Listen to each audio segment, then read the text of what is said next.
In our last video, we learned how to use constraints whose purpose was to restrict the values that can be stored in a table. We looked at examples of column level check constraints as well as table level check constraints.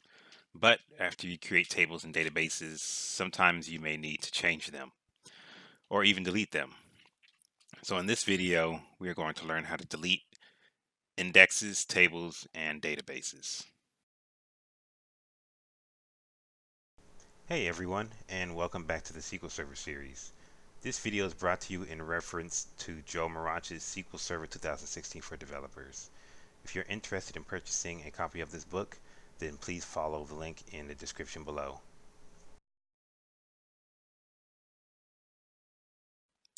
You can use the drop index statement to delete one or more indexes from one or more tables in any database.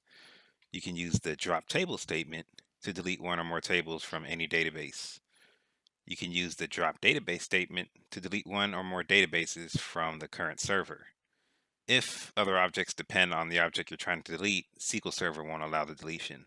For example, you can't delete a table if a foreign key constraint in another table refers to that table. And you can't delete an index if it's based on a primary key or a unique key. And you also can't drop a database that's currently in use. When you delete a table, some of the objects related to that table are deleted as well. That includes indexes, triggers, or constraints defined for the table. But views, stored procedures that are associated are not deleted. Now keep in mind, you can't undo a delete operation, so you should use these statements with high caution. Often developers that have to perform deletes will have a backup of what they're deleting, or they'll send the data that they delete to a temporary table for backup purposes in case they need to recover it if they did something wrong during the delete process. So that's pretty good practices, and you should adhere to that as well. So let's take a look at the syntax for the drop index statement. So this will be the syntax for the drop index statement. And then what that's going to be is that's going to be drop index. And then that's going to be the index name. So it'll be drop index, index name. And then we'll just say index name 1. And then that's going to be on. And then we have to specify the table. So we're going to say table name. And then in brackets, here you can put index name 2 and so on. And then you can put table name 2 and so on. So this is the syntax. So if you wanted to do it, you could drop index name 1 on table name 1, and then in brackets you could do it index 2 on table name 2. So you could do multiple drop indexes in one statement. So that's drop index syntax. And then let's look at the syntax for drop table. So this is the syntax for drop table. And let me just capitalize that to make it easy for you guys to read. Then that's going to be, if I could type right today, that's going to be drop table, table name, underscore 1, and then in brackets, you could put table 2, table name 2. If you want to drop 2 tables at once, you can do that, and so on. So that's 2 syntaxes. Let's fix this a little bit. Let's do this here.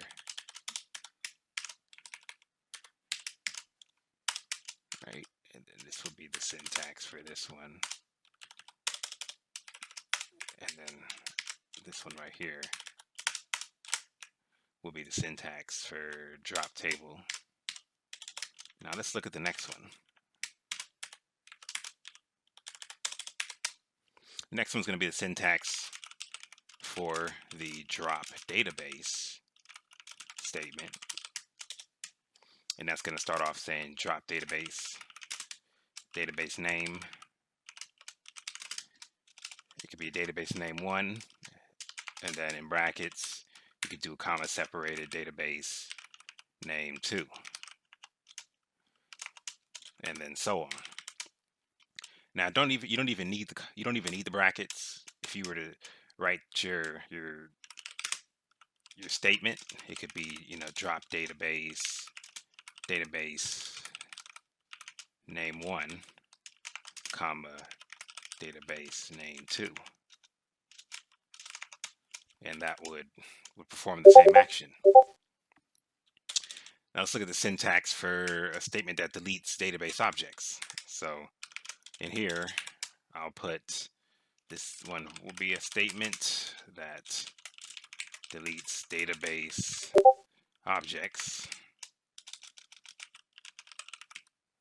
And the first one's going to be a statement that deletes an index from the invoices table. All right.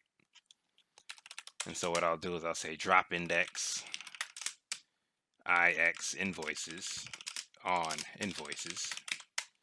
And so that's going to drop the index name ix invoices that we have created, and that's going to be on the invoices table. So if you run that, it should drop that.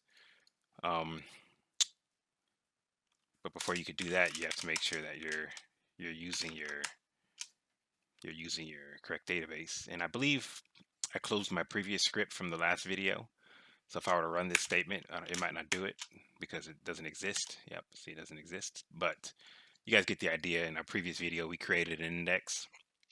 And in this video, I'm showing you how to drop an index. So the next one, this one will be a statement that,